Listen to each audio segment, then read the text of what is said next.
The year is 774 AD. In the shadow of the Alps, a king kneels in defeat.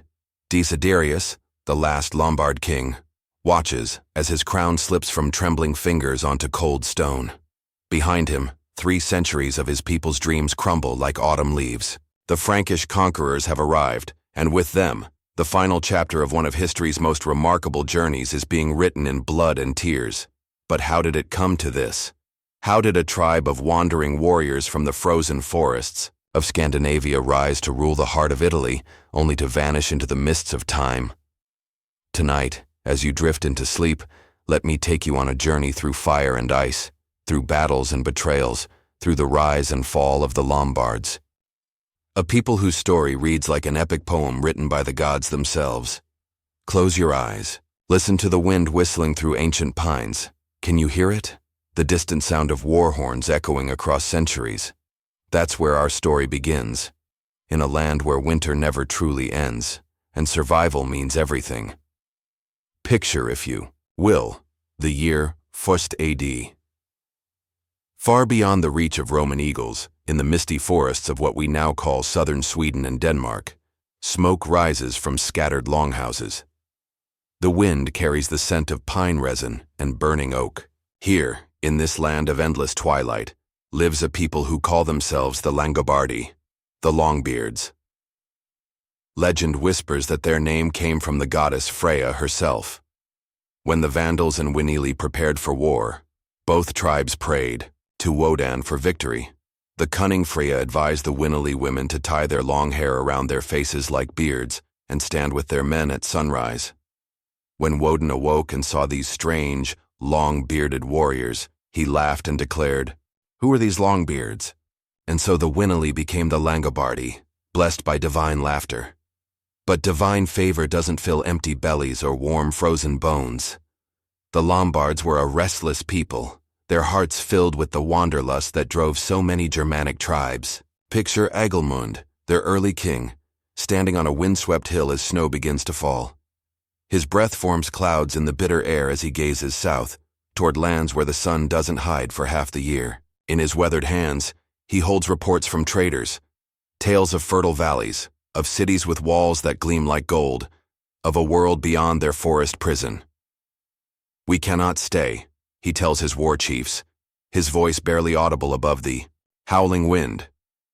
"Our children grow thin, our herds dwindle, the land itself pushes us away," and so began the Great Wandering.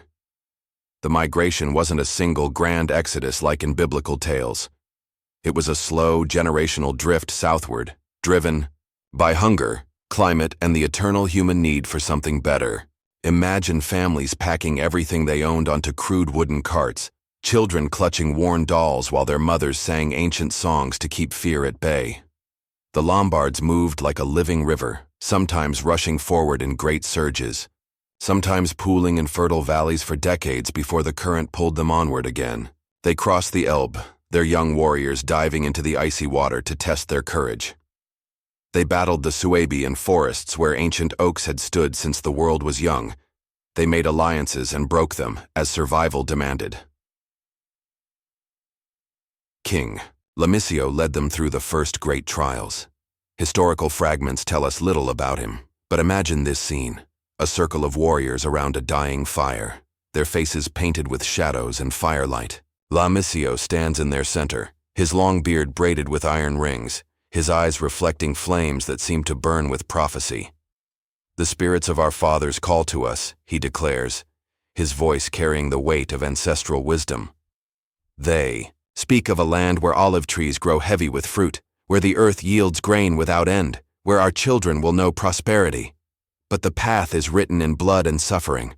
Are we strong enough to walk it?"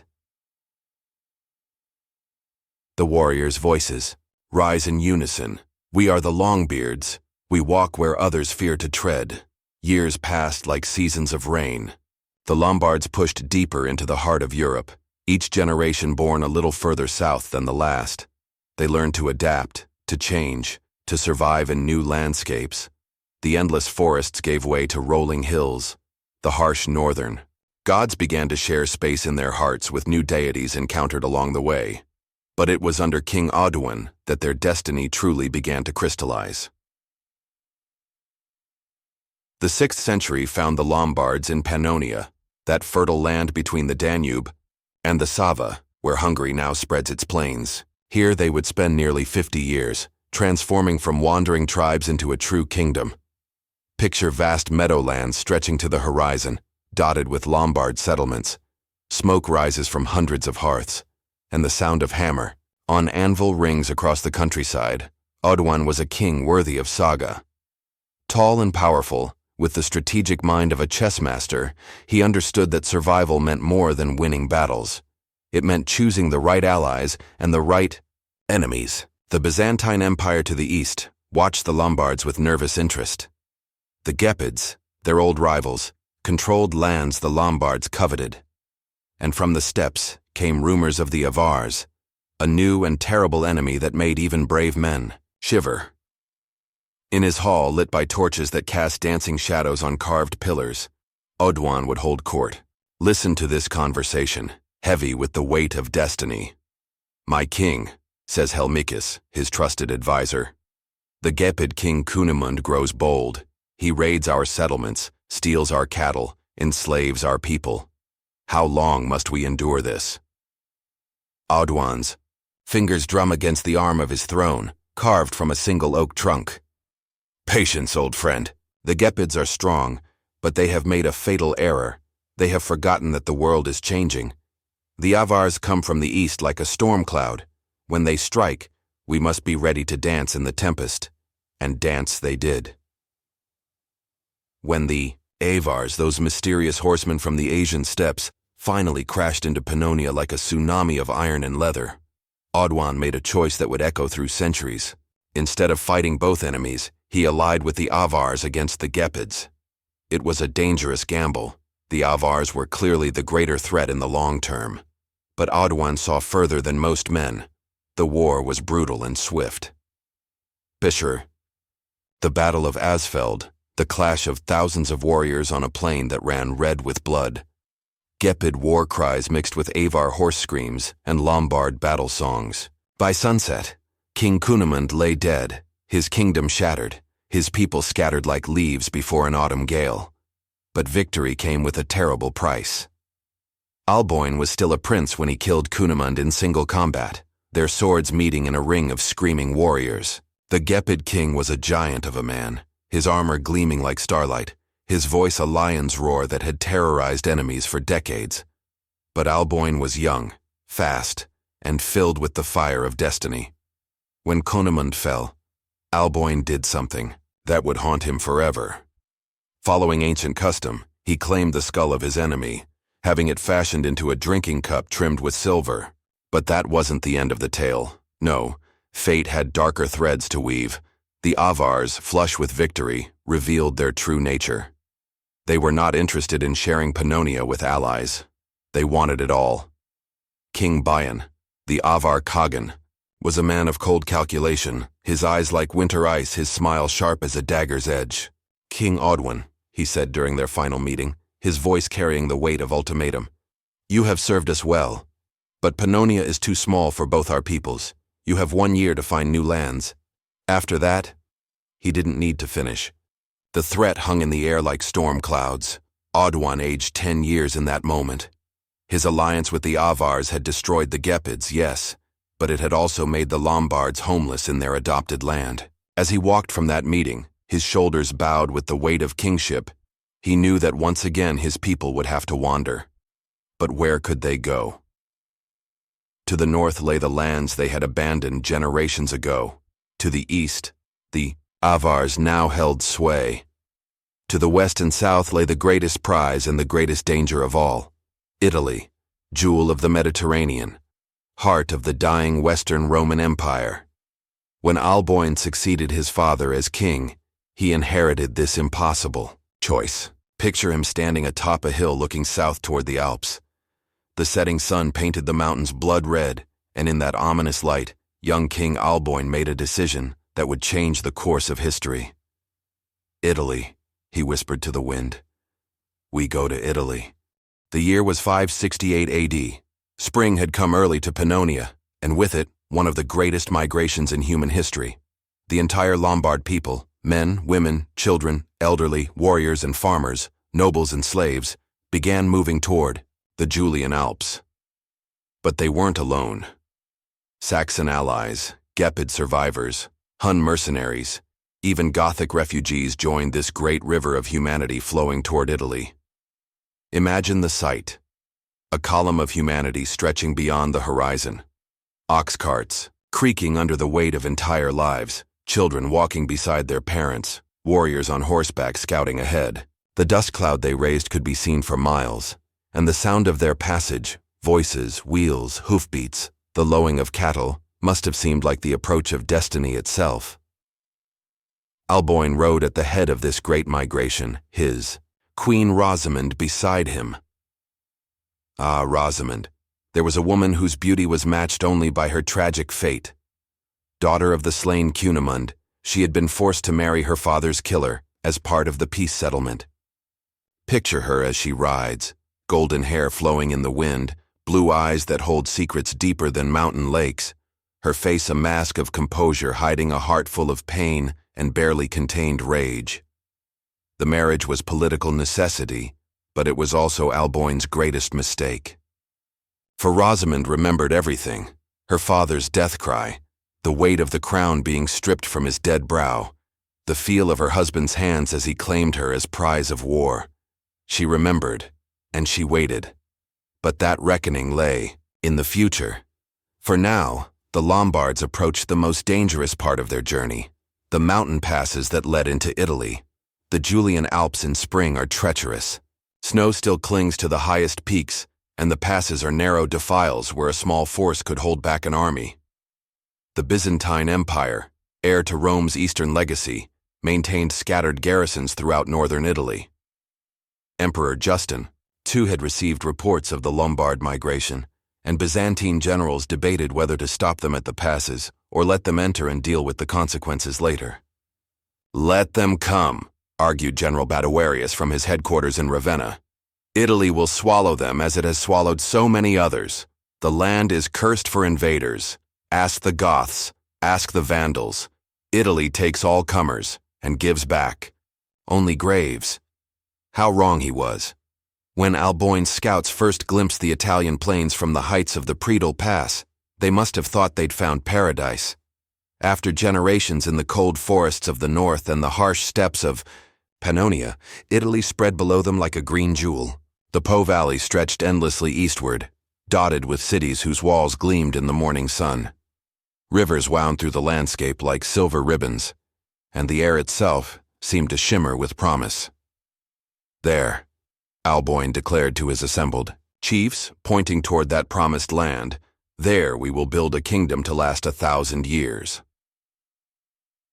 The Lombards descended from the Alps like an avalanche of steel and determination. Their first target was Cividale del Friuli, a prosperous town that controlled one of the main routes into the Italian heartland. The Byzantine garrison there numbered perhaps 200 men, professional soldiers, well-equipped and disciplined, but hopelessly outnumbered. Picture the siege. Lombard warriors surrounding the town walls like a sea of iron and leather, their war cries echoing off the stones. Inside, Byzantine commander Paulinus walks the ramparts, his face grim as he counts the enemy forces. "Sir," reports his lieutenant, his voice tight with fear, "our scouts estimate their numbers at over 20,000 warriors, and behind them come their families, their wagons, their entire people. They're not raiders. They've come to stay." Paulinus nods slowly, understanding flooding his weathered features. "Then we cannot stop them here. Signal the retreat. We'll fall back to Aquileia and hope the Duke of Venice can organize a defense." But there would be no organized defense. The Byzantine Empire was fighting wars on multiple fronts, against the Persians in the east, against Slavs and Bulgars in the Balkans, against their own rebellious subjects throughout the Mediterranean. Italy was a secondary concern, and northern Italy was barely garrisoned at all. The Lombards swept across the Po Valley like wildfire.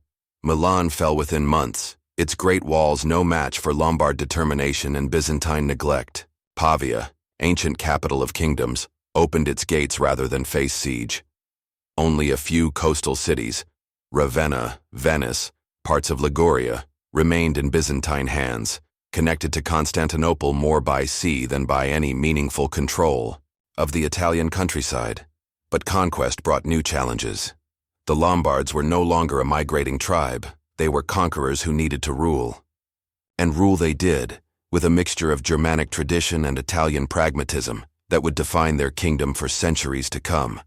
Alboin established his capital at Pavia, that ancient city on the Ticino River. Picture the great hall he built. There, a massive wooden structure in the Germanic style, but decorated with Roman mosaics looted from abandoned villas. Here, Italian merchants would come to pay homage to barbarian kings, and Lombard nobles would slowly learn the arts of administration that had kept Rome functioning for centuries. But even in triumph, the seeds of tragedy were sprouting. Alboin ruled well. He was just in his dealings, generous to his followers, merciful to defeated enemies. But he had one fatal flaw. He could not forget his victories or let others forget their defeats. The scene is burned into legend. A great feast. In Pavia, celebrating another successful campaign. The hall is filled with Lombard nobles and their Italian subjects, the tables groaning under the weight of wine and meat. Torches cast flickering shadows on the walls, and the air is thick with smoke and laughter. Alboin sits at the high table, already deep in his cups. The wine has made him nostalgic, and nostalgia has made him cruel. His eyes fall on Queen Rosamund, sitting beside him with the composure of a marble statue.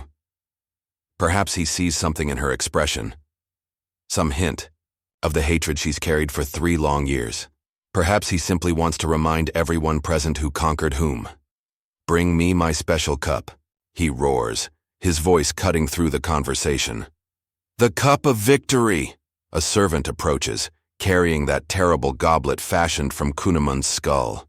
The hall grows quiet as men recognize it, some with admiration, others with horror.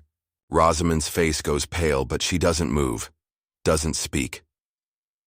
Alboin fills the cup with wine, the liquid red as blood in the torchlight. He drinks deeply, then passes it to his wife. "Drink, my queen," he commands, his voice carrying across the suddenly silent hall. "Drink from your father's skull, and toast our victories." For a moment that lasts an eternity, Rosamund stares at the cup. Her hands tremble, not with fear, but with rage so pure it seems to make the air itself vibrate. When she speaks, her voice is barely a whisper, but everyone hears it. "As you wish, my lord." She takes the cup. She drinks. She passes it back, with a smile that would freeze a man's blood. And in that moment, Alboin's fate is sealed.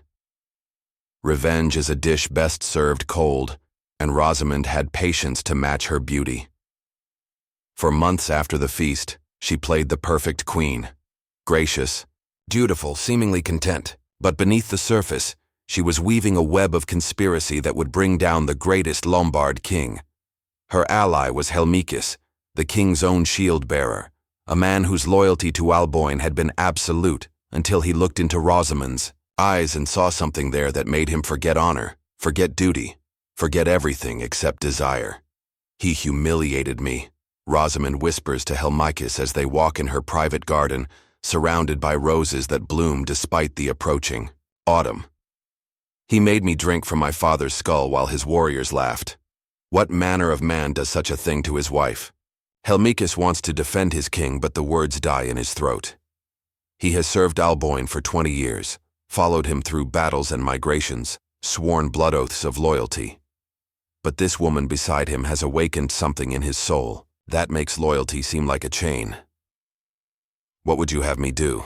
he asks, knowing even as he speaks that he's crossing a line from which there can be no return. "Nothing," she replies, her voice soft as silk, deadly as poison. "Nothing but love me, and let love guide your actions."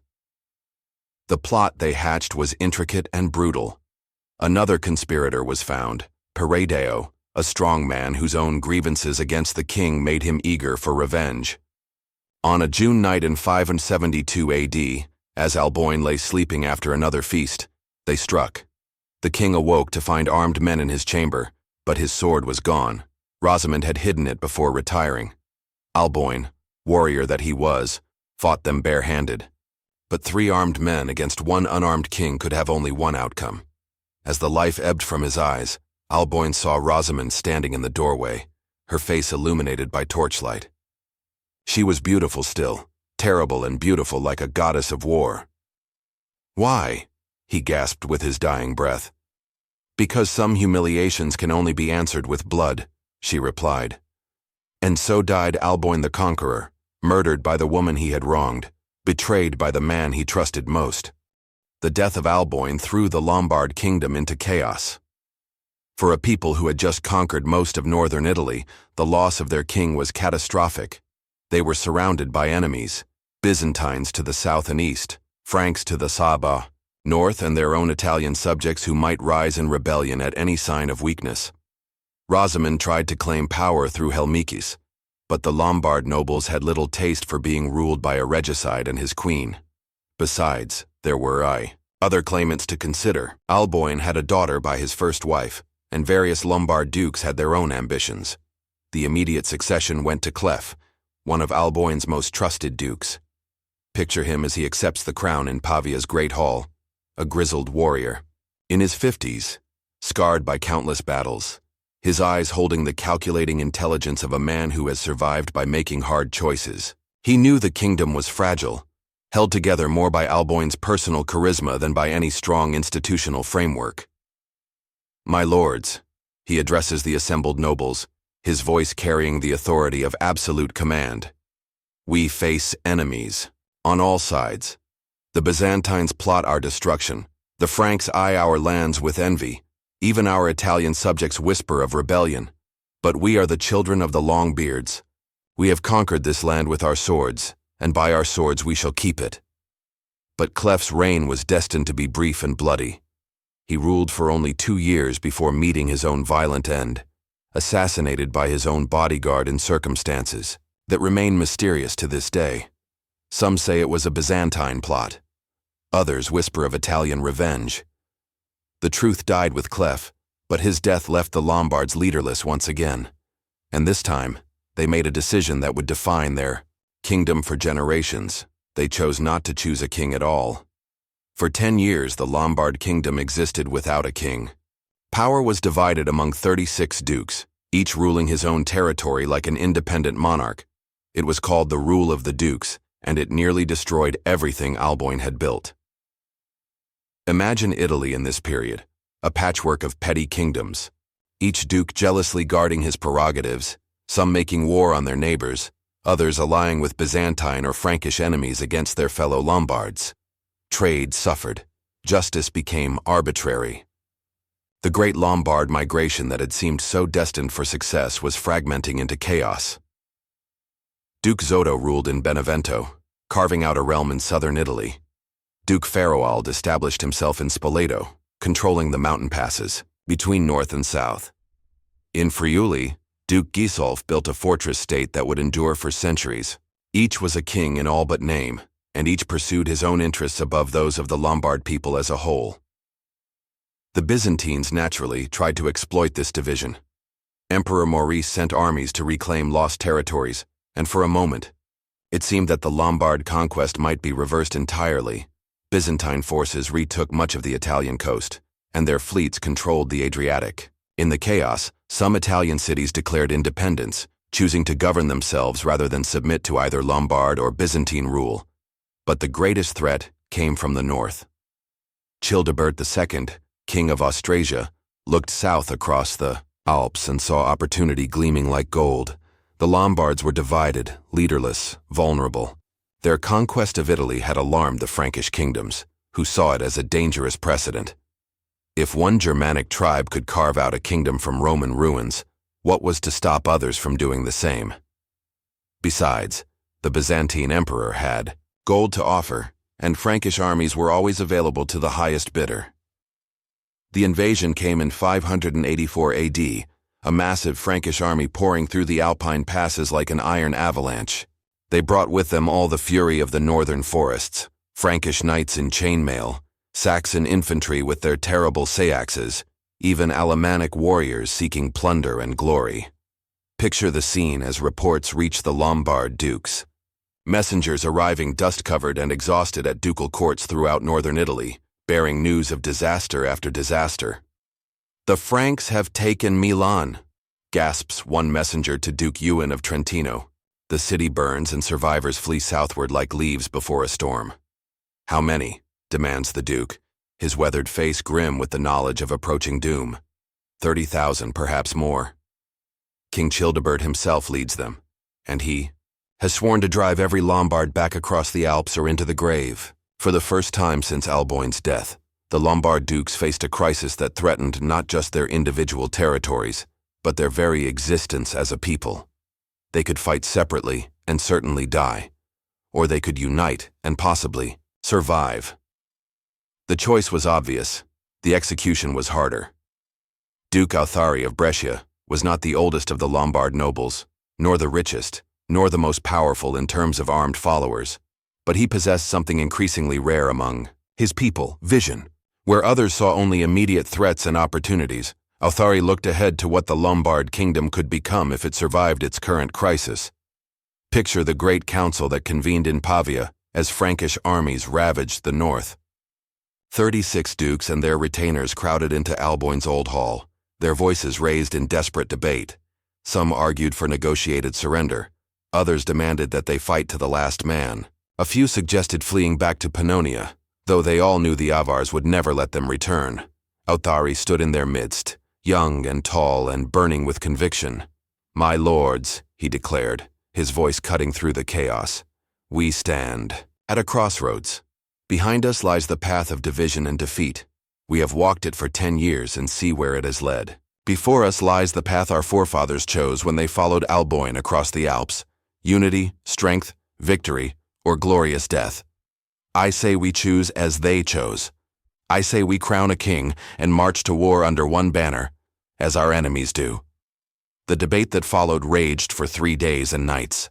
Ancient rivalries, territorial disputes, questions of precedence and honor, all had to be resolved before the crown could be offered. But in the end, pragmatism won over pride. Authari was elected king, and the rule of the dukes ended after exactly 10 years. But coronation was one thing, victory was another. The war that followed was brutal and decisive. Authari proved to be a military genius, using the Lombards' superior knowledge of Italian terrain to offset the Franks' numerical advantage. He struck where they were weak, avoided battle where they were strong, and gradually ground down their massive invasion force through a campaign of raids, ambushes, and strategic retreats. The decisive battle came at the crossing of the Adige River. Picture the scene: dawn breaking over a landscape shrouded in mist, 2 armies facing each other across a river running red with reflected light. The Frankish force was still formidable, perhaps 20,000 veteran warriors led by experienced commanders. But they were tired, demoralized by months of inconclusive campaigning, and far from home.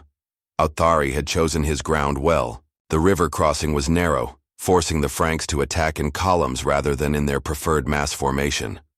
Lombard archers lined the eastern bank, their arrows whistling across the water like deadly rain. Behind them waited Lombard heavy cavalry, armed with long spears and burning for revenge. When the battle was joined, it was less a fight than a massacre. Frankish warriors struggled across the river only to meet disciplined Lombard resistance. Their horses foundered in the muddy banks, their formations dissolved into chaos.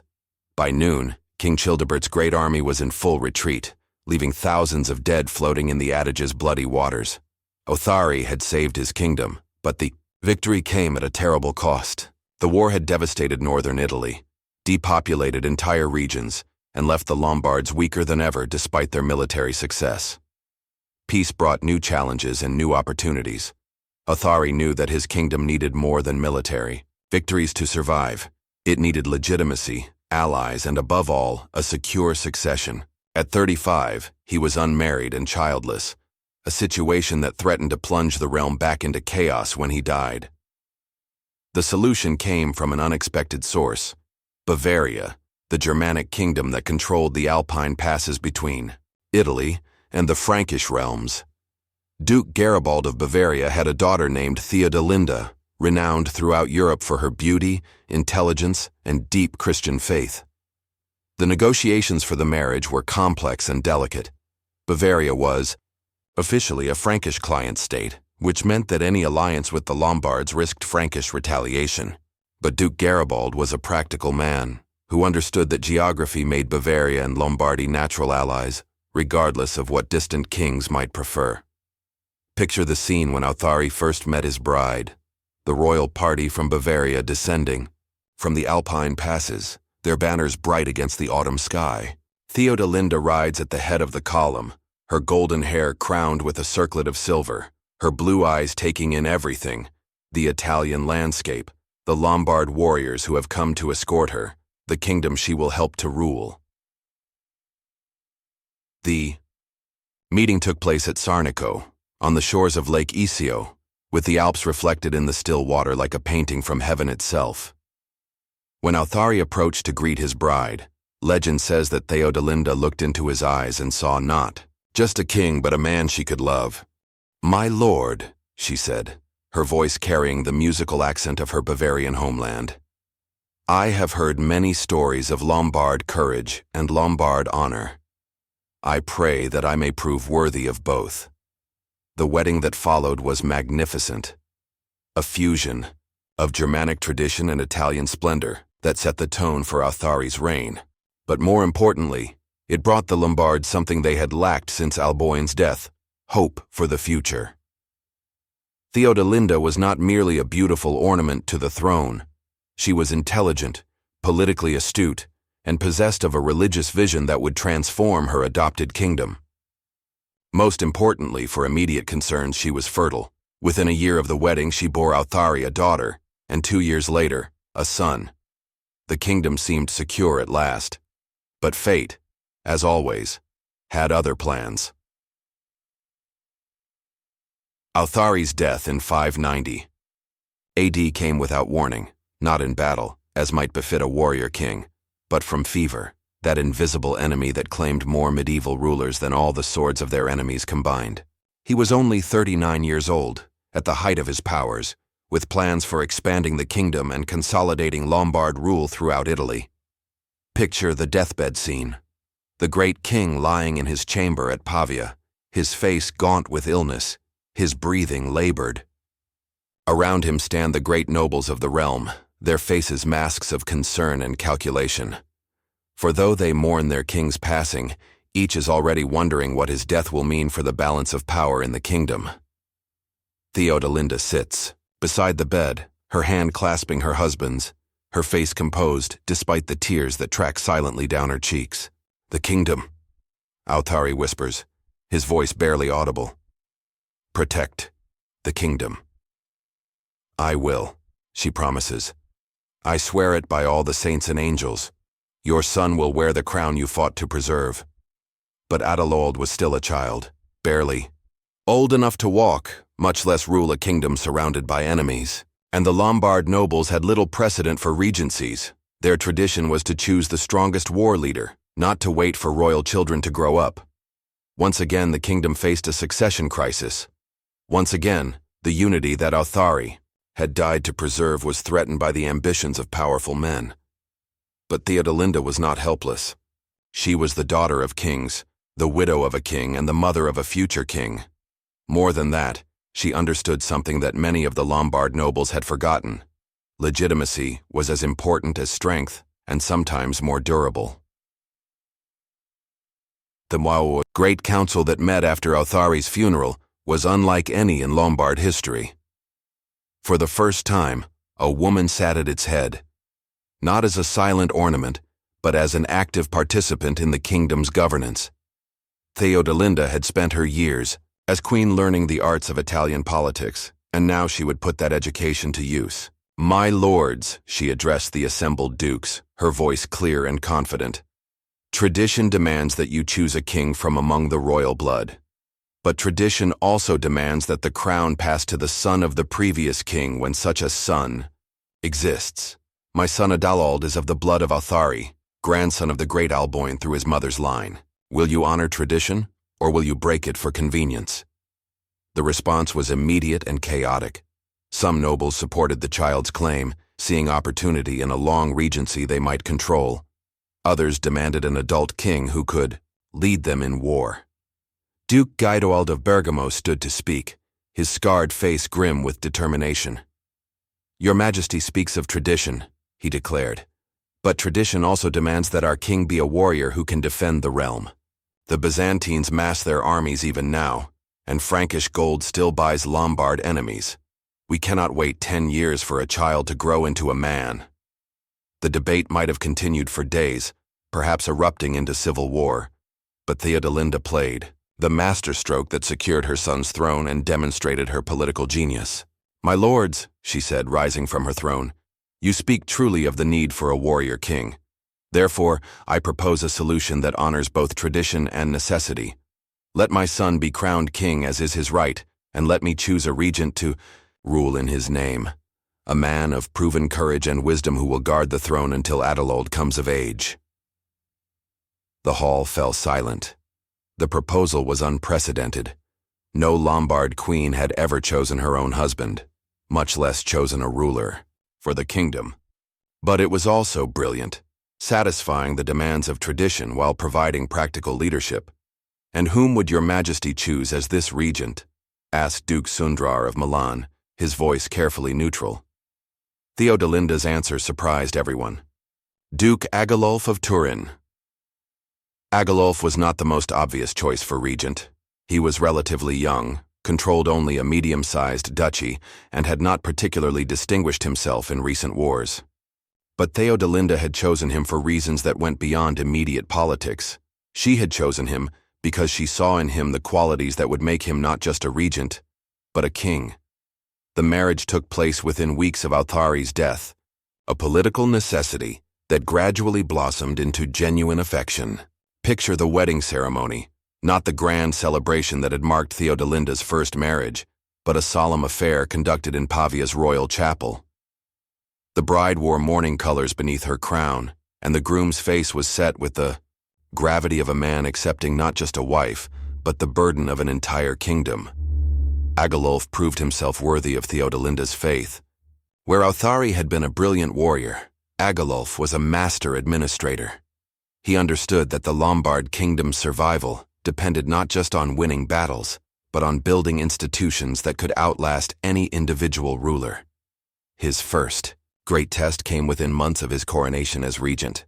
The Byzantines, sensing opportunity in the succession crisis, launched a massive offensive from their bases in Ravenna and Rome. General Callinicus led an army of 30,000 men up the Italian peninsula, proclaiming that he would restore imperial rule to all of Italy within the year. But this was not the disorganized Lombard kingdom that the Byzantines had faced before. Under Agilulf's leadership, the dukes responded to the threat with unprecedented unity. Duke Guidoald brought his Bergamo warriors south. Duke Sundrar led the Milan cavalry in person. Even the independent-minded southern dukes of Spoleto and Benevento sent contingents to join the royal army. The campaign that followed showcased Agilulf's tactical genius. Instead of meeting the Byzantines in open battle, where their disciplined infantry held the advantage, he employed a strategy of coordinated harassment that slowly bled their forces white. Lombard cavalry struck at Byzantine supply lines.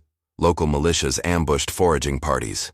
Italian peasants who had initially welcomed the liberating imperial armies turned hostile as Byzantine soldiers requisitioned food and supplies with increasing desperation. The decisive moment came at the siege of Padua. Picture the scene. A great imperial army trapped within the walls of an Italian city, not by enemy action, but by their own success. They had captured Padua easily enough, but now they found themselves isolated, surrounded by hostile countryside, their supplies dwindling as Lombard forces tightened the noose around them. General Callinicus stood on Padua's walls, watching Lombard. Campfires twinkle in the darkness like fallen stars. His armor, once brilliant with imperial eagles, was now dull with the dust of desperate marches. Beside him, his senior officers waited for orders that would never come. "Sir," ventured Tribune Marcus, his voice heavy with the weight of impending defeat. Our remaining supplies will last perhaps a week. The men grow restless. Some speak of surrender. Callinicus nodded slowly, his dreams of reconquest crumbling like ancient parchment. "Signal the Lombard king," he commanded. "We would discuss terms." The surrender negotiations revealed Agilulf's political wisdom as clearly as the campaign had demonstrated his military skill. Rather than demanding unconditional surrender, he offered generous terms to the Byzantine forces, safe passage back to their coastal strongholds, retention of their weapons and standards, even compensation for their campaign expenses. In exchange, the Byzantines would acknowledge Lombard sovereignty over all territories they had claimed to liberate. It was a masterstroke of diplomacy. By treating his defeated enemies with honor, Agilulf gained something more valuable than military: victory. He gained legitimacy in the eyes of his Italian subjects, who saw that their new king could be both strong and just. But Agilulf's greatest legacy was not military or political, it was spiritual. Under Theodelinda's influence, he became the first Lombard king to seriously engage with Christianity, not merely as a political tool, but as a genuine faith that might unite his diverse kingdom. The Lombards had long been Arians, followers of a Christian doctrine that denied the full divinity of Christ. It was a faith that set them apart from their Catholic Italian subjects and created constant tension with the Pope in Rome. But Theodelinda brought with her from Bavaria a deep commitment to Catholic orthodoxy, and she slowly began to influence her husband's religious views. Picture the scene in the royal chapel at Pavia. Agilulf kneeling before the altar, his warriors' hands clasped in prayer, while Theodelinda stands beside him holding their infant son. The chapel is lit by hundreds of candles, their flames dancing like spirits made of light and shadow. Before them stands Bishop Columban, the Irish missionary whose fiery preaching had converted kings throughout Europe. "My lord," Columban intones, his voice carrying the authority of absolute faith, "Christ calls you to abandon the errors of Arius and embrace the truth of the Trinity. Will you renounce heresy and accept the faith that your queen and your people profess?" Agilulf raises his eyes to meet the bishop's gaze. In those eyes, you can see the struggle between old loyalties and new convictions, between the faith of his fathers and the faith of his wife. "I will," he declares, his voice echoing in the stone chamber like a vow that will reshape kingdoms. The king's conversion sent shockwaves throughout Europe. Byzantine emperors had dreamed of winning back Italy through military conquest. But here was something even more significant: a barbarian kingdom voluntarily joining the community of Catholic nations. Pope Gregory the Great wrote personally to congratulate Theodelinda, calling her the instrument of divine providence in the conversion of the Lombards. But conversion brought new challenges. The Arian Lombard nobles felt betrayed by their king's change of faith. Some plotted rebellion, others simply withdrew their support, weakening the kingdom at a time when unity was essential. Duke Rothari of Brescia spoke for many when he confronted Agilulf directly. "My king," he declared during a particularly tense council session, "our fathers conquered this land with Arian prayers on their lips and Arian God in their hearts. Now you would abandon their faith for the religion of our subjects? What manner of conquest is it that makes the conqueror bow to the conquered?" Agilulf's response revealed both his wisdom and his steel. "The God who gave us victory cares nothing for the names we call him or the forms of our worship. He cares for justice, for mercy, for the protection of the innocent. If embracing the Catholic faith makes us stronger, more united, more capable of defending this realm, then it is the right path regardless of who walked it before us." Under Agilulf and Theodelinda's joint rule, the Lombard kingdom entered its golden age. The royal couple governed with a combination of Germanic strength and Roman sophistication that created unprecedented prosperity throughout northern Italy. Trade flourished as merchants found safe passage along roads protected by Lombard law. Cities grew as Italian artisans worked alongside Germanic craftsmen to create new forms of art and architecture.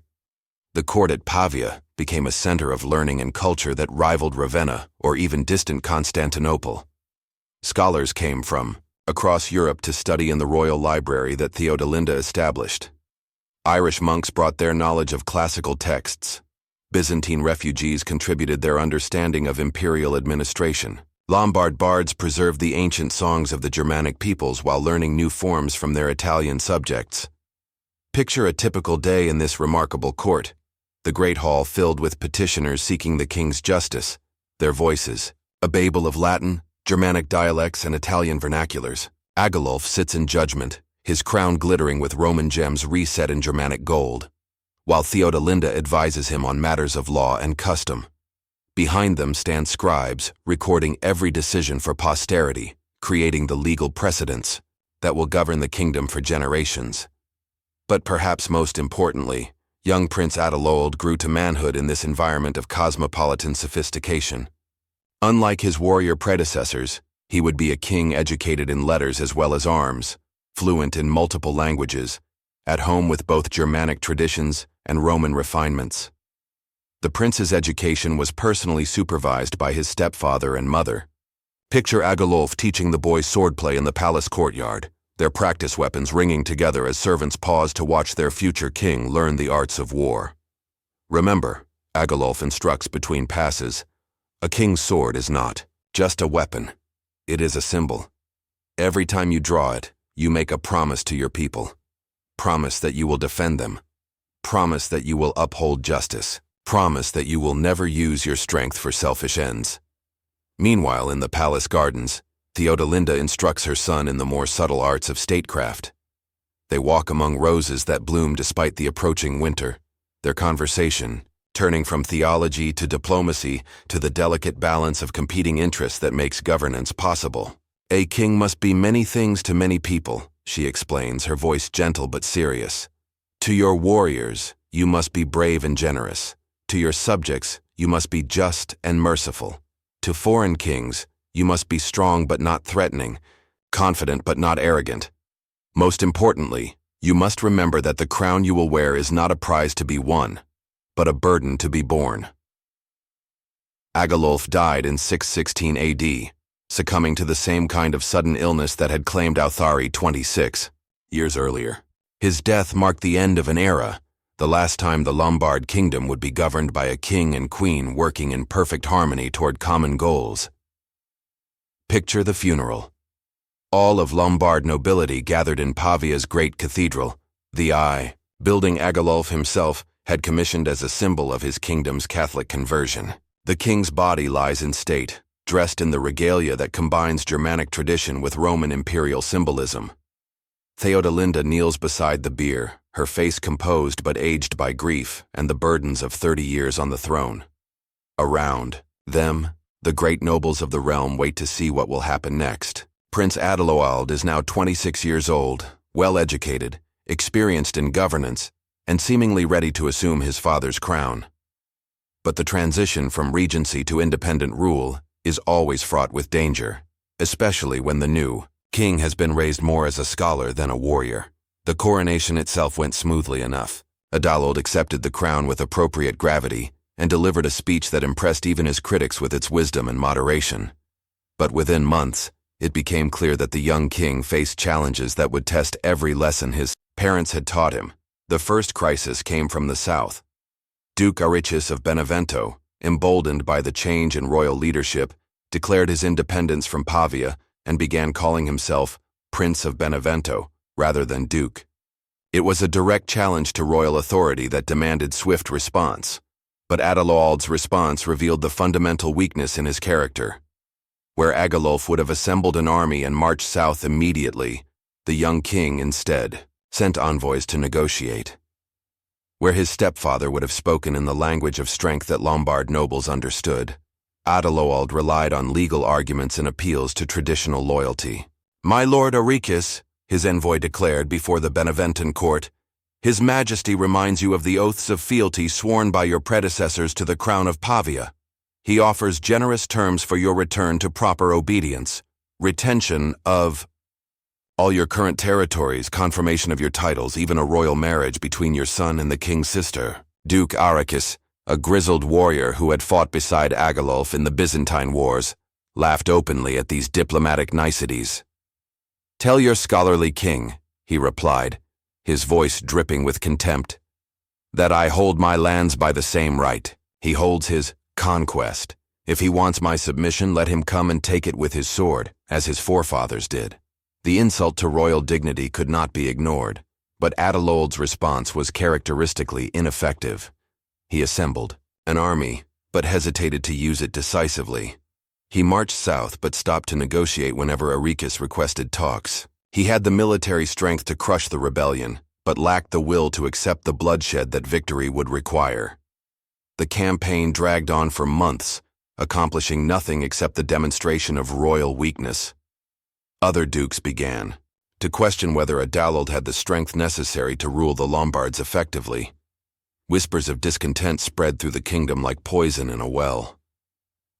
The stress of ruling a kingdom he was fundamentally unsuited to govern began to take its toll on Adalold's mental health. By 625 AD, courtiers noted disturbing changes in the young king's behavior. He would spend hours staring out of windows, apparently seeing enemies that existed only in his imagination.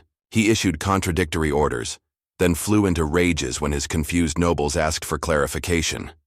Most troubling of all, he began to suspect that his own mother was plotting against him. Picture the scene. A private audience chamber in Pavia's royal palace, lit by a single brazier that casts dancing shadows on the walls. Adaloald paces like a caged wolf while Theodelinda sits with the patience of a woman who has seen too much of the world's cruelty to be surprised by any fresh example of it. "They whisper about me," the king declares, his voice tight with paranoid fury. "In the corridors, in the stables, in the very chapel where I pray for guidance. They say I am weak, that I dishonor my father's memory, that you could rule better than I do." Theodelinda's response is gentle but firm. "My son, you are tired. The burden of the crown weighs heavily on any man's shoulders. Perhaps you should rest. Let your advisors handle the daily business of government while you recover your strength." But to Adalold's fevered mind, even his mother's loving concern sounds like manipulation, like part of some vast conspiracy to remove him from the throne. "So it's true," he shouts, his hand moving instinctively to his sword hilt. "You do plot against me. You think because you chose my stepfather, because you guided my education, that you can unmake kings as easily as you make them." The confrontation might have ended in matricide, if not for the intervention of the palace guards, who gently but firmly escorted their mentally ill king to his chambers. But the damage was done. Word of the king's madness spread throughout the kingdom, and with it came the terrible knowledge that the Lombard crown was once again in danger. Theodelinda, now in her 50s, and exhausted by decades of political struggle, made the most painful decision of her life. In secret, she began to correspond with Duke Arioald of Turin, Agilulf's nephew, and one of the few nobles she trusted completely. The letters that passed between them were necessarily vague, but their meaning was clear. The kingdom needed a new king, and needed one soon, before Adaloald's madness destroyed everything their family had built.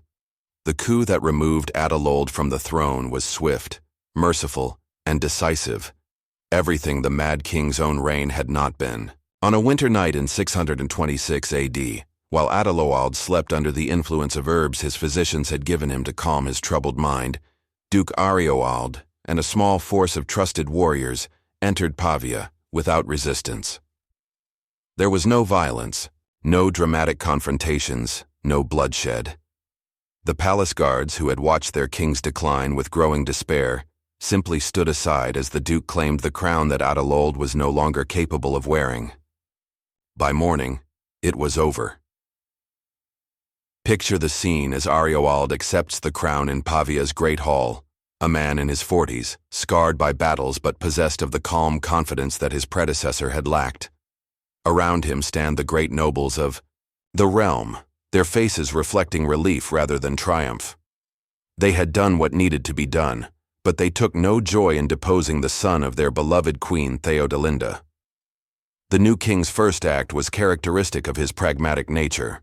He married Adaloald's sister Gundeperga, thereby legitimizing his rule through connection to the royal bloodline. His second act was to send Adaloald into comfortable exile at a monastery, where the former king would spend his remaining years in peace, his madness gradually fading into melancholy. But perhaps his most important early decision concerned Theodelinda herself. Rather than viewing the former queen as a potential threat, Arioald recognized her as an invaluable asset. He formally appointed her as his chief advisor, giving her a voice in royal councils that few women in medieval Europe ever possessed. "Your Majesty," he declared during her first council meeting as his advisor, "you have guided this kingdom through its greatest triumphs and most dangerous crises. Your wisdom shaped my uncle's reign and educated his successor. I would be a fool not to seek your counsel in the challenges that lie ahead." Theodelinda's response was characteristic of her dignity and political intelligence. "My lord, I serve the crown, not the man who wears it. As I served Authari and Agilulf, as I tried to serve my son, so shall I serve you, with all the loyalty and wisdom that God grants me." Under this unlikely partnership between the Germanic warrior king and the Bavarian queen mother, the Lombard kingdom regained much of the stability it had lost during Adalold's troubled reign. Rebellious dukes were brought back into line through a combination of military pressure and diplomatic incentives. Trade relationships were renewed. The kingdom's Catholic identity was strengthened through the construction of new churches and monasteries. Theodelinda died in 628 AD, 2 years after her son's deposition, having served 5 different kings and spent 4 decades at the center of Lombard politics. Her death marked the end of an era. Never again would a woman wield such influence in the Lombard kingdom, and never again would the royal court achieve the cosmopolitan sophistication that had characterized her reign. Picture her funeral. Representatives from across Christian Europe gathered in Pavia to pay their respects to the queen who had converted a barbarian kingdom to Orthodox Christianity. Pope Honorius Lake himself sent a personal representative. The Frankish and Byzantine courts dispatched embassies. Even the distant Anglo-Saxon kingdoms sent mourners to honor the woman whose influence had shaped European politics for a generation. She was buried beside Agilulf in the great cathedral they had built together, her tomb bearing an inscription that captured both her royal dignity and her Christian humility. "Here lies Theodelinda, Queen of the Lombards, servant of God, mother of kings, builder of peace." But her greatest monument was not carved in stone. It was the kingdom itself, transformed from a collection of wandering tribes into a sophisticated European state that could negotiate as an equal with the Byzantine Empire and the papacy. King Arioald ruled for 10 more years after Theodelinda's death, his reign marked by steady competence rather than dramatic achievements. He consolidated the administrative reforms begun by Agilulf, strengthened the kingdom's military organization, and maintained the delicate balance between Germanic traditions and Christian orthodoxy that had become the hallmark of Lombard governance. When he died in 636 AD, the succession passed smoothly to his son Rothari, demonstrating that the kingdom had finally achieved the institutional stability that had eluded it since Alboin's conquest. But with stability came new challenges, and Rothari would face tests that would determine whether the Lombard kingdom could survive into a 2nd century. Rothari was a king cast in a different mold than his predecessors. Where Rothari had been a warrior, Agilulf an administrator, and Arioald a diplomat, Rothari was above all a lawgiver, a man who understood that lasting kingdoms were built not just on military conquest, but on legal foundations that could outlast any individual ruler. His great achievement was the Edict of Rothari, promulgated in 643 AD, the first written code of Lombard law and one of the most important legal documents of the early medieval period. Picture the scene of its proclamation. The great hall of Pavia packed with nobles, bishops, judges, and merchants from across the kingdom, all gathered to witness the birth of Lombard jurisprudence. Rothari stands before them in royal regalia, but his most important prop is not crown or scepter, but a massive parchment scroll containing 388 articles of law, covering everything from murder and theft to marriage customs and property rights. "My lords and subjects," he declares, his voice carrying the authority of absolute kingship. "For too long our people have lived under customs that vary from duchy to duchy, from city to city, even from family to family. Justice has been uncertain, punishment arbitrary, rights unclear. Today I give you law, written law that applies equally to noble and commoner, to Lombard and Italian, to warrior and merchant." The edict was revolutionary in its scope and sophistication.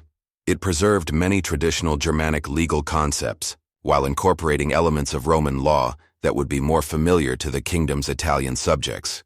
Most importantly, it established the principle that royal authority was the source of all legitimate law, a concept that strengthened the monarchy while providing legal predictability that encouraged trade and investment. But Rothari's legal reforms went hand in hand with military expansion. The new king was determined to complete the Lombard conquest of Italy by capturing the remaining Byzantine strongholds that had resisted all previous attacks. His army swept down the Italian peninsula like an iron tide, capturing fortress after fortress that had defied Lombard power for 70 years. The siege of Oderzo in 639 AD exemplified Rothari's military genius. The city was considered impregnable. It sat on a hill surrounded by marshes. Its walls had been strengthened with the latest Byzantine engineering techniques, and its garrison was commanded by one of Emperor Heraclius's most experienced generals. Picture the siege. Lombard engineers constructing massive siege towers while their comrades fill in the marshes with thousands of tons of stone and earth. Day and night, the sound of axes and hammers echoes across the landscape as an entire army labors to make the impossible possible. The city's Byzantine commander, General Maximos, watched these preparations with growing despair. He had expected the barbarians to dash themselves against his walls in futile frontal assaults, but instead they demonstrated engineering skill that rivaled anything produced in Constantinople.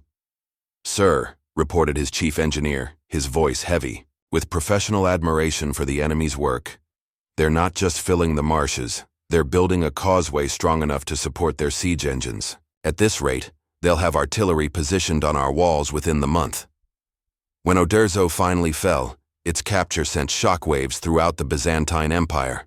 If the Lombards could take a fortress of Oderzo's strength, no Italian city was safe. Within 5 years, Rothari had conquered virtually all of Byzantine Italy, except for a few coastal enclaves around Ravenna and in the far south.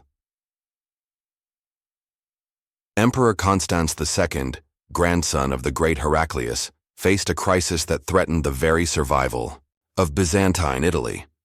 The Lombards under Rothari had proven themselves masters not just of warfare, but of administration, law, and diplomacy.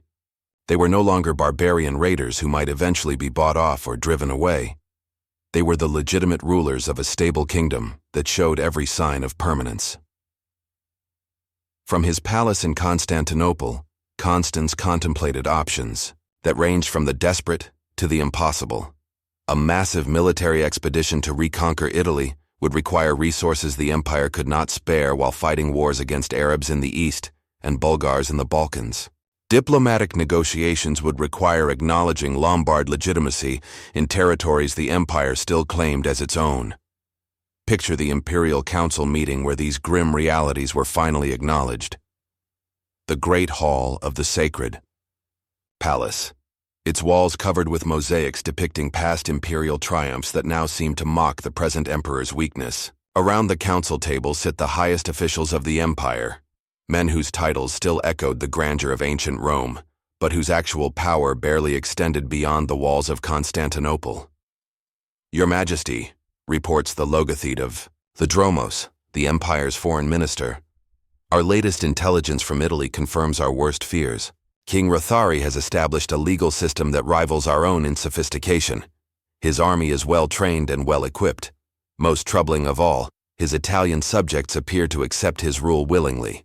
Many prefer Lombard law to imperial taxation." The emperor's response reveals both imperial pride and pragmatic acceptance of reality. "Then we must adapt our strategy accordingly. We cannot reconquer what we have lost, but we can ensure that what remains is defended." Strengthen the Exarchate of Ravenna, increase subsidies to Venice and the southern duchies, and send envoys to King Rothari. It is time we acknowledged what all the world already knows. The treaty negotiations that followed were conducted with elaborate diplomatic courtesy that barely concealed the harsh realities of power. The Byzantine Empire formally recognized Lombard control over most of northern and central Italy in exchange for guarantees that the remaining imperial territories would not be attacked. It was, in essence, an acknowledgement that the Roman Empire's thousand-year dominion over Italy had finally come to an end. Rothari received the Byzantine embassy at Pavia with all the pomp appropriate to an occasion of such historical significance. Picture the scene. The Great Hall decorated with banners bearing both the Lombard crown and the Christian cross, symbolizing the kingdom's unique identity as a Germanic state that had embraced Roman religion and Roman administrative techniques. The Byzantine ambassador, Sergius the Patrician, delivered his emperor's message with the diplomatic skill of a professional who understood that he was witnessing the end of an era. His Sacred Majesty, Emperor of the Romans Constans, sends greetings to Rothari, King of the Lombards, and acknowledges the sovereignty of your majesty over those territories which divine providence has placed under your rule. Rothari's reply was gracious in victory. We accept with gratitude his imperial majesty's recognition and pledge that the friendship between our peoples shall endure as long as both our kingdoms stand. Neither man could have known that those kingdoms had less than 2 centuries left before new conquerors would remake the map of Europe once again. Rothari died in 652 AD, having ruled for 15 years and transformed the Lombard kingdom into the dominant power in Italy. His death marked the end of the kingdom's period of expansion and the beginning of a slow decline that would ultimately prove irreversible. The problem was not any single catastrophic failure, but rather the gradual erosion of the factors that had made Lombard success possible. The kingdom had grown too large to be effectively governed by medieval administrative techniques. The warrior culture that had driven the original conquest was being diluted by generations of peace and prosperity. Most seriously of all, the Lombard nobility was fragmenting into regional factions that cared more about local advantage than national unity.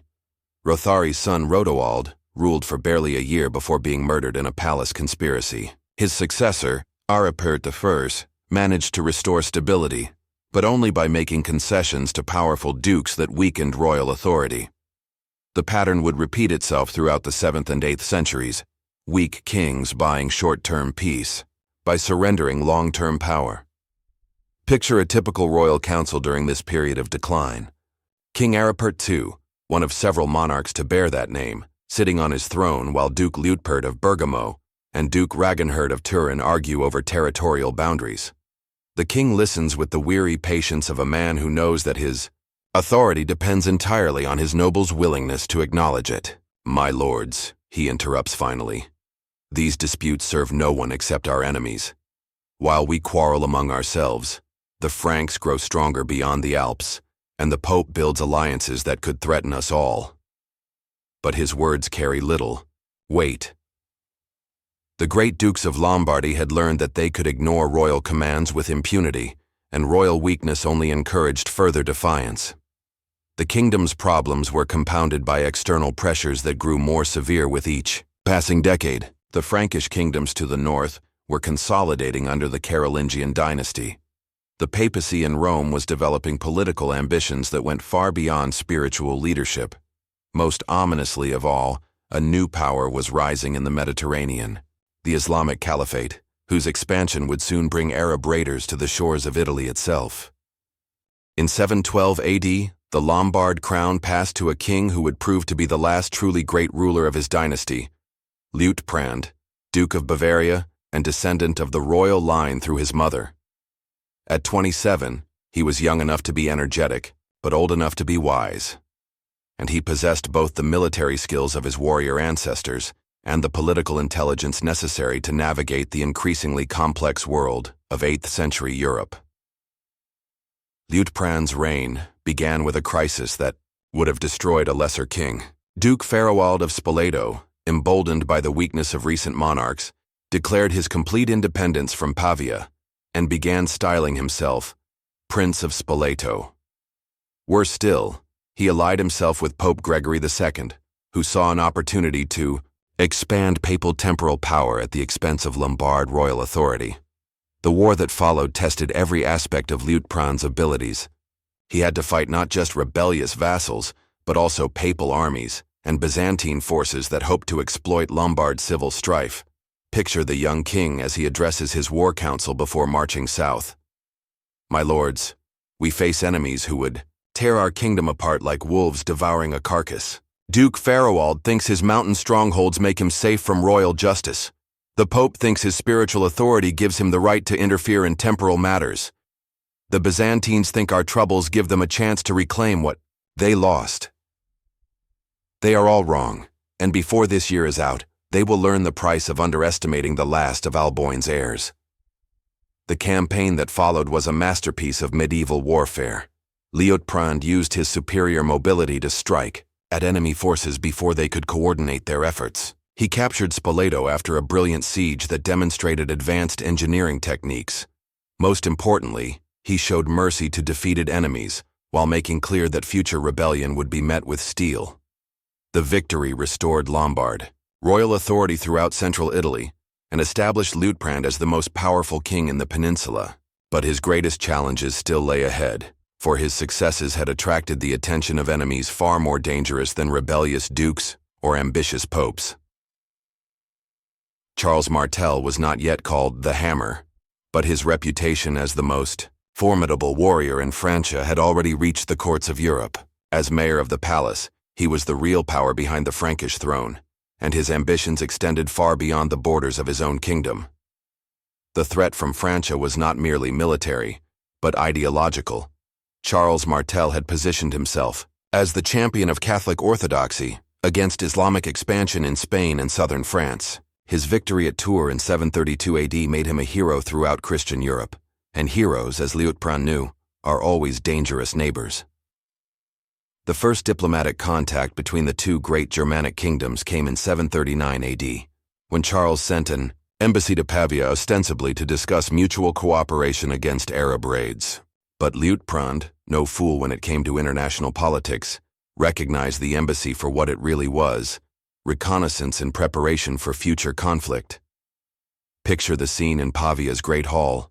The Frankish ambassador, Bishop Boniface, delivers his master's message with the smooth eloquence of a trained diplomat, while Liutprand listens with the careful attention of a king who understands that every word carries multiple meanings. His Excellence Charles Martel, mayor of the palace and defender of the faith, sends fraternal greetings to your majesty, Boniface declares, his voice carrying the authority of both temporal and spiritual power. He proposes an alliance between our Christian kingdoms against the Saracen threat that menaces all of Europe. Liutprand's response is diplomatically correct, but carefully non-committal. We are always pleased to hear from our fellow Christian rulers, and we share His Excellence's concern about the expansion of Islamic power. However, any alliance must be based on mutual respect for existing territorial boundaries and established rights. The subtext of this exchange was clear to both participants. Charles wanted Lombard support for his broader European ambitions. Liutprand wanted assurance that those ambitions did not include the conquest of Italy. Neither got what he wanted from the negotiations, setting the stage for the conflict that would ultimately destroy the Lombard kingdom. Pope Stephen II was a man caught between competing powers, and like most men in such positions, he chose to play those powers against each other for his own advantage. The papacy controlled only a small territory around Rome, but it possessed something that kings coveted: the ability to confer legitimacy through divine sanction. When Lombard armies threatened papal territories in 751 AD, Stephen made a decision that would echo through the centuries. Instead of negotiating with Liutprand as his predecessors had done, he traveled across the Alps to Francia and made a deal with the new Frankish king, Pepin the Short. Picture the meeting at Pantheon, the Pope of Rome, dressed in simple traveling clothes, kneeling before a Germanic king in his great wooden hall. But the symbolism of papal submission masked a transaction that was actually quite favorable to Stephen. In exchange for his blessing of Pepin's usurpation of the Frankish crown, the Pope received a promise of Frankish protection against Lombardy. Expansion. Your Majesty, Stephen declares, his voice carrying both humility and calculation. I come to you as a petitioner seeking the protection that only a Christian king can provide. The Lombards threaten the patrimony of St. Peter, the very lands that Christ himself entrusted to his apostles. Will you be the sword of righteousness that defends the church in its hour of need? Pepin's response sealed the fate of the Lombard kingdom. Holy Father, I will defend the Church against all her enemies wherever they may be found. The alliance between Francia and the papacy created an existential threat to Lombard independence. Luitprand understood this clearly, but his options for response were limited. He could not attack papal territories without giving his enemies a propaganda victory. What kind of Catholic king makes war on the Pope? But he also could not allow Frankish power to establish itself south of the Alps without facing eventual conquest. His solution was characteristically clever. Instead of attacking, he offered to negotiate. In a series of diplomatic exchanges that lasted through 752 and 753 AD, Luitprand proposed territorial concessions to the papacy in exchange for papal neutrality in any future Lombard-Frankish conflict. But Stephen had already made his choice. The Pope's alliance with Francia was too valuable to abandon for Lombard promises, no matter how generous. The die was cast, and all that remained was to see how the game would play out. The Frankish invasion of 754 AD came with the righteousness of a crusade and the efficiency of a well-planned military operation. King Pepin crossed the Alps with 30,000 warriors, proclaiming himself the liberator of papal territories and the defender of Christian orthodoxy against Lombard aggression. Liutprand met this challenge with all the skill and courage that had made him the greatest Lombard king since Athari. He could not match the Franks in numbers, but he had advantages of his own: superior knowledge of Italian terrain, the loyalty of his Italian subjects, and the defensive strength of Alpine passes that had protected Italy from northern invaders for centuries. The war that followed was brutal and indecisive. Frankish armies captured several Lombard cities, but they could not penetrate the kingdom's heartland. Lombard forces won notable victories in mountain battles where their superior mobility allowed them to defeat larger Frankish formations. Most importantly, from a strategic perspective, the Italian population did not rise to support the Frankish liberation, as Pepin had hoped. Picture the scene after the Battle of the Chiusi, where Liutprand's forces trapped and destroyed an entire Frankish army corps in an Alpine defile. The Lombard king walks among the bodies of his enemies, his face grim with the knowledge that victory has been purchased with Italian blood. Around him, his surviving warriors tend their wounds and count their losses, while ravens circle overhead like dark prophecies of future battles. "My lord," reports Duke Ratchis of Friuli, his armor dented and blood-stained, "the enemy commander is among the dead. We found his banner and seal ring. This corps numbered at least 5,000 men. None escaped." Liutprand nods, but his expression remains troubled. "A great victory," he acknowledges, "but not a decisive one. Pepin has other armies, other commanders, and we have lost nearly 2,000 men we can ill afford to spare. This is a war of attrition, and attrition favors the kingdom with larger reserves." The king's strategic assessment proved correct. Despite several Lombard victories, the Franks maintained their pressure on the kingdom's northern borders while papal diplomacy worked to isolate Liutprand internationally. By 756 AD, it was clear that the Lombard kingdom could not sustain indefinite warfare against the combined forces of Francia and the papacy. Liutprand made the painful decision to negotiate, agreeing to return captured papal territories in exchange for Frankish withdrawal from Italy. It was a reasonable compromise that should have preserved Lombard independence while satisfying Frankish and papal demands. But Liutprand died in 744 AD before he could consolidate his diplomatic gains. His death removed from the political equation the one Lombard leader who combined the military skill to resist Frankish expansion with the diplomatic intelligence to navigate the complex international situation that confronted his kingdom. The last quarter-century of Lombard independence was marked by a succession of kings who, despite their individual talents, could not overcome the structural problems that plagued their kingdom. Ratchis, Aistulf, and finally Desiderius each tried different strategies for preserving Lombard power, but all were ultimately defeated by the same fundamental reality: the Frankish papal alliance was too strong to be resisted by a divided Italian kingdom. King Aistulf, who ruled from 749 to 756 AD, represented the last serious attempt to solve the Lombard predicament through military conquest. A warrior in the traditional mold, He believed that the kingdom's problems could be resolved by completing the conquest of Italy through the capture of Rome and Ravenna. Picture Aistulf as he addresses his war council in 752 AD. A man in his 40s, scarred by decades of frontier warfare, his eyes burning with the conviction that only total victory could save his people from eventual defeat.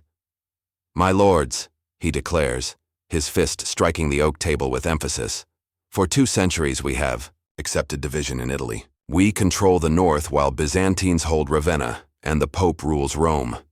This division is our weakness. As long as our enemies have bases in Italy, they can call foreign armies to support them. But if we unite the peninsula under one crown, our crown, then no foreign king can threaten us here." The strategy was bold, but fundamentally flawed. Aistulf's armies were strong enough to capture Ravenna and threaten Rome, but not strong enough to hold these conquests against the combined opposition of Francia, Byzantium, and the papacy. When Pope Stephen III called upon Pepin for assistance, the Frankish response was swift and overwhelming. The Second Frankish invasion of 756 AD achieved everything that the first had failed to accomplish. Pepin's armies swept through northern Italy like an avalanche, recapturing every city that Aistulf had taken and pushing deep into traditional Lombard territory. The Battle of Pavia, where Aistulf made his final stand, demonstrated both Lombard courage and Lombard desperation. Picture the scene as the last great Lombard army forms up outside their ancient capital, perhaps 12,000 warriors, many of them veterans of countless campaigns, all of them knowing that they face odds that make victory nearly impossible. Their king rides before them, his banner snapping in the wind, his voice carrying clearly across the silent ranks. "Warriors of Lombardy," Aistulf calls, his words echoing off the walls of Pavia. "Today we fight not for conquest or glory, but for survival. Behind us lie our wives and children, our homes and hearths, everything that makes life worth living. Before us stand enemies who would drive us from the land our fathers conquered with their blood. Let them come. We are the heirs of Alboin. We do not yield." The battle that followed was magnificent in its futility. Lombard cavalry charged again and again into Frankish infantry formations that bent but never broke. Lombard archers sent clouds of arrows into enemy ranks that closed up and continued advancing. For 6 hours, the outcome hung in doubt, but superior Frankish numbers ultimately prevailed. Aistulf died in that battle, struck down by a Frankish spear as he led a final desperate charge. With him died the last hope of military resistance to Frankish expansion in Italy. Desiderius, the last king of the Lombards, was a man caught in an impossible situation. When he came to the throne in 757 AD, his kingdom was surrounded by enemies, weakened by decades of warfare, and facing the inexorable expansion of Carolingian power under Charlemagne, who had succeeded his father Pepin in 768 AD. Unlike his predecessors, Desiderius understood that military solutions to the Lombard predicament were no longer possible. Instead, he pinned his hopes on diplomacy, seeking to create a coalition of enemies against Francia that might restore the balance of power in Europe. His strategy was brilliant in conception but tragic in execution. Through a series of marriage alliances and diplomatic agreements, Desiderius attempted to create an anti-Frankish coalition that included the Pope, the Byzantine Empire, and even various Frankish nobles who resented Charlemagne's growing power. Picture the scene in Pavia's royal palace in 770 AD. Envoys from across Europe gathered in secret conclave, their voices low as they discuss plans that could reshape the continent. Cardinal Formosus represents papal interests, though Pope Hadrian officially maintains neutrality. General Elpidius speaks for Constantinople, offering Byzantine gold and technical expertise. Count Hunold represents disaffected Frankish nobles, who see Charlemagne as a threat to traditional aristocratic privileges. "Gentlemen," Desiderius addresses this unlikely assembly, "we all face the same enemy, a Frankish king whose ambitions know no bounds. Separately, we are weak. Together, we might yet preserve the independence of our respective realms." But the coalition was built on foundations of sand. Pope Hadrian's commitment to anti-Frankish policies lasted only until Charlemagne offered him better terms. The Byzantine Empire was too distant and too committed to Eastern wars to provide meaningful assistance.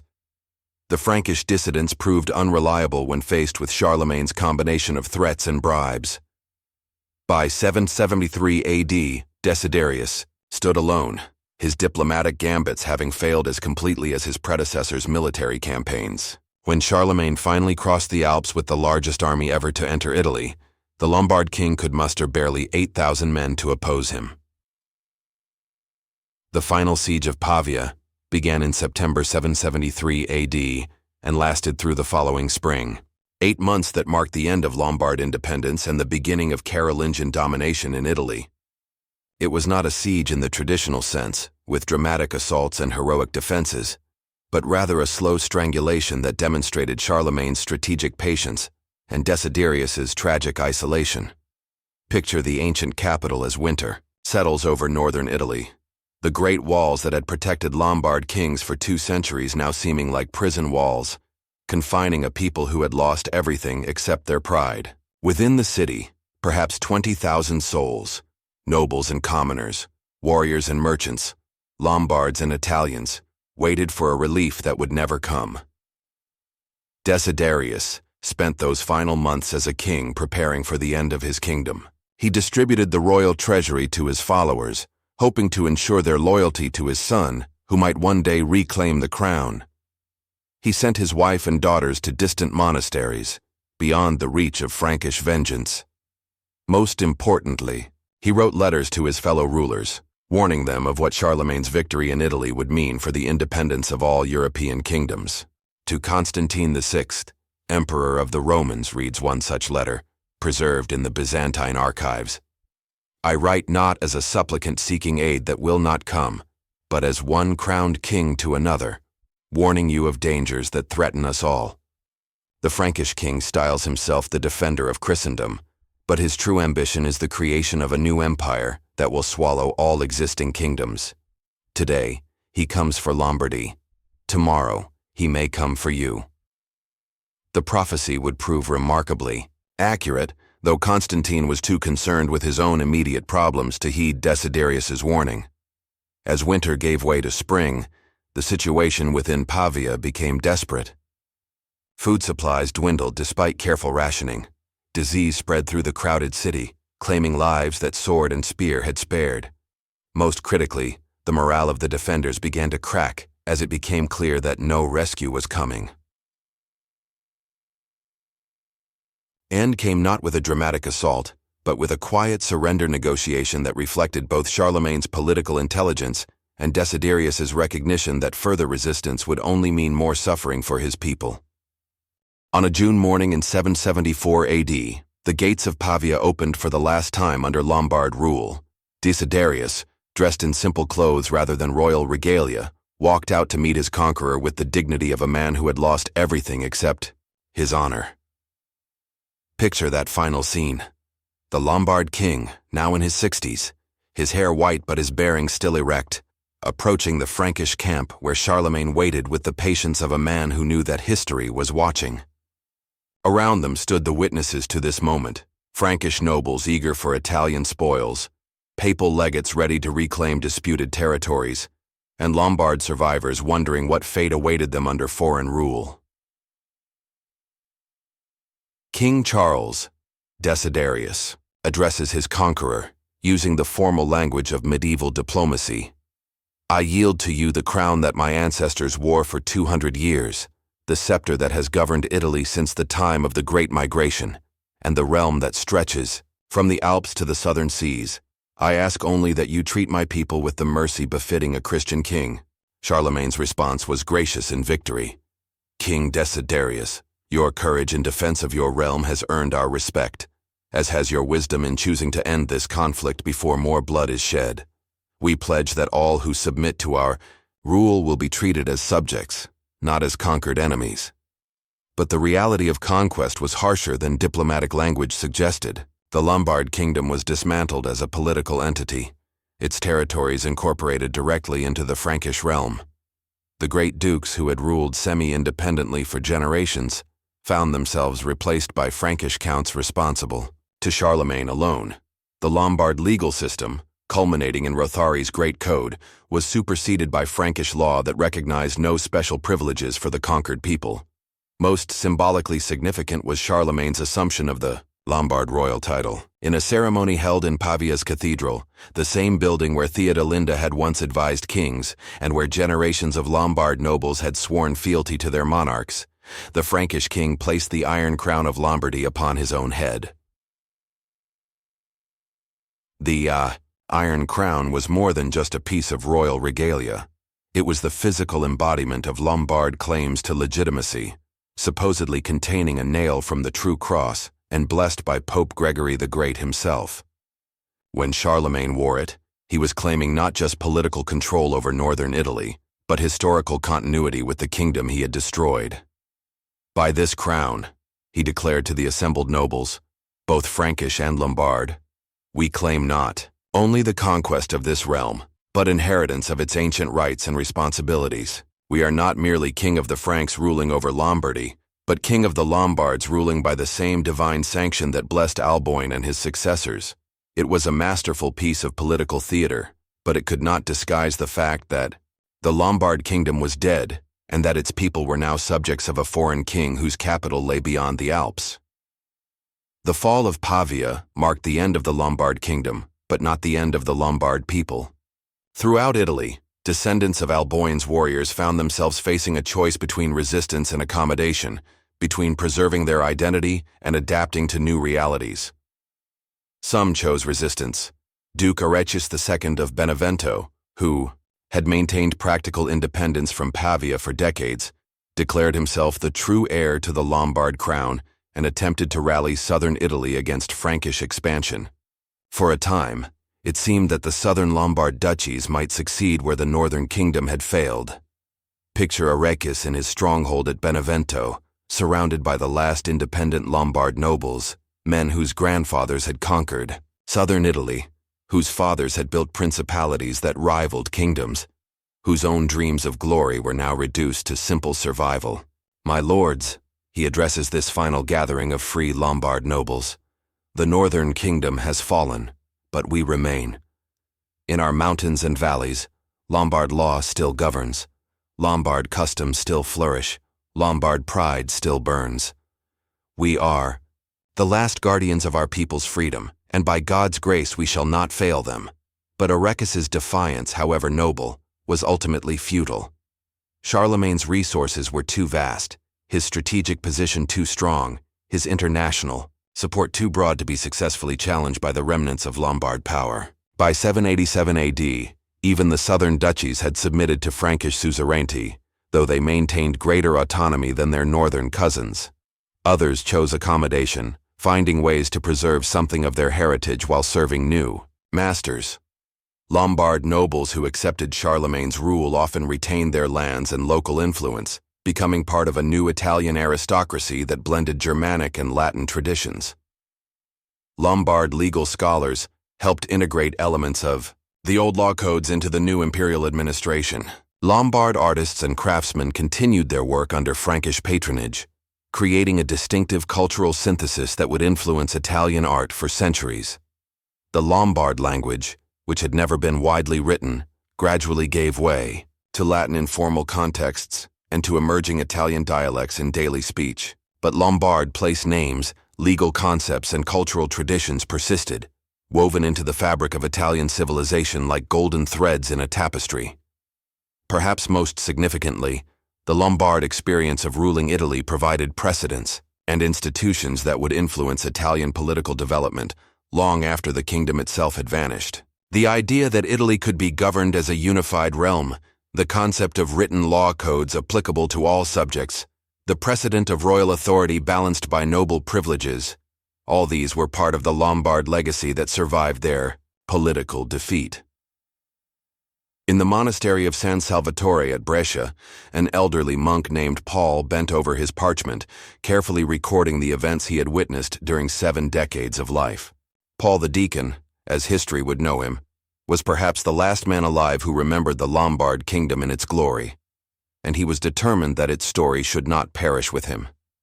Picture him in his scriptorium, a man in his 70s, his fingers still steady despite his age, his memory crystal clear as he recalls the courts of kings he had served, the battles he had witnessed, the rise and fall of the kingdom that had shaped his entire life.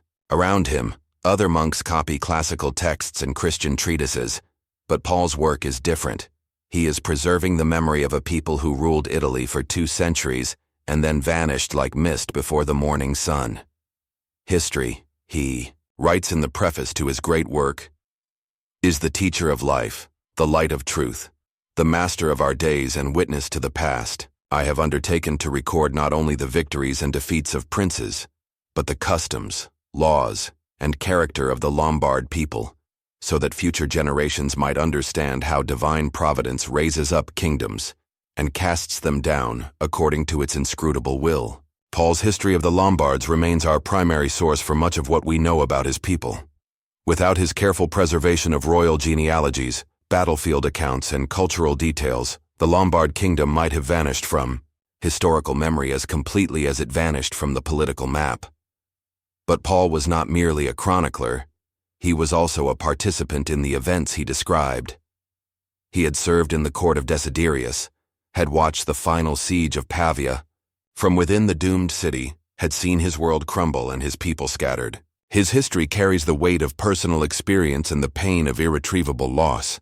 I write, he confesses in one of his most moving passages, not as a dispassionate observer of distant events, but as one who lived through the destruction of his homeland and now seeks to preserve in words what could not be preserved in fact. The kingdom of the Lombards is gone, but their deeds deserve to be remembered, their struggles honored, their achievements celebrated even in defeat. Through Paul's eyes, we see the Lombard kingdom not as a footnote to Carolingian expansion, but as a genuine attempt to create a Christian Germanic kingdom that could bridge the gap between barbarian vigor and Roman sophistication. His characters, from Alboin the Conqueror to Desiderius the last king, emerge as fully realized, human beings facing impossible choices with varying degrees of wisdom and courage. As we near the end of our long journey through Lombard history, it's worth reflecting on what their story tells us about the nature of kingdoms, the price of ambition, and the inexorable march of time that reduces even the mightiest reigns to whispered memories. The Lombards began as wanderers, driven from their northern forests by hunger and hope in equal measure. They became conquerors, carving out a kingdom in the heart of the old Roman world through a combination of military skill and political intelligence. They evolved into rulers, governing a complex realm that stretched from the Alps to the southern seas, creating laws and institutions that would outlast their own political existence. And in the end, they became a memory. But what a memory it is. Picture one final scene. The year is 800 AD, 26 years after the fall of Pavia. In Rome's great Basilica of St. Peter, Pope Leo III places a golden crown upon the head of Charlemagne, proclaiming him Emperor of the Romans and inaugurating what would become known as the Holy Roman Empire. The ceremony marks the creation of a new political order that will dominate European politics for 1,000 years.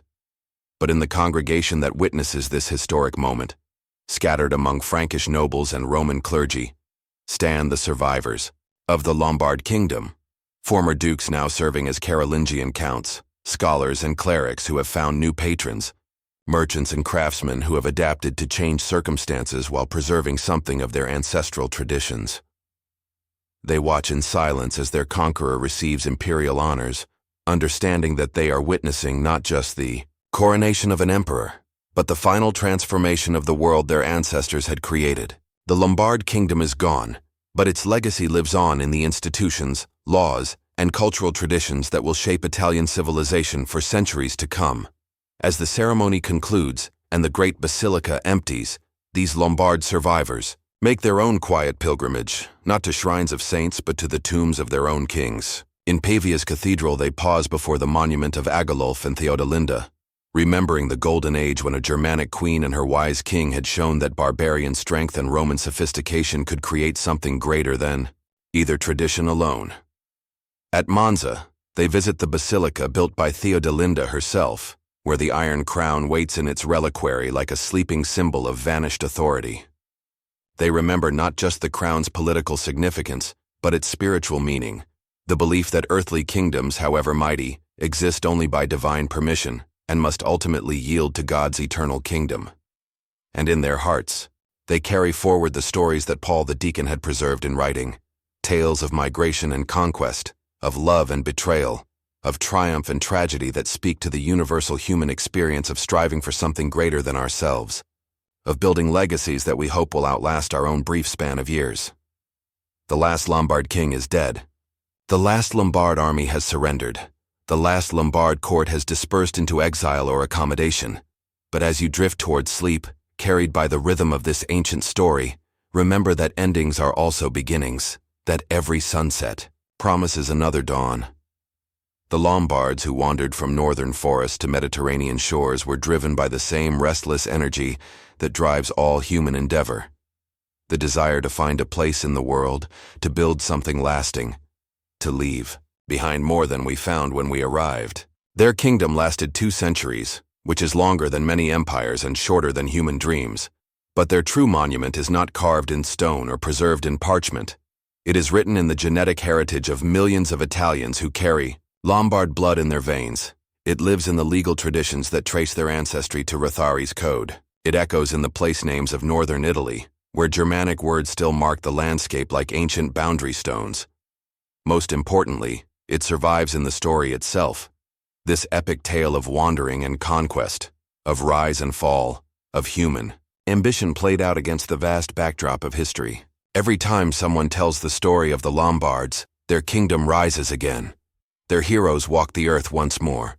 Their dreams of glory shine like stars in the darkness of forgotten time.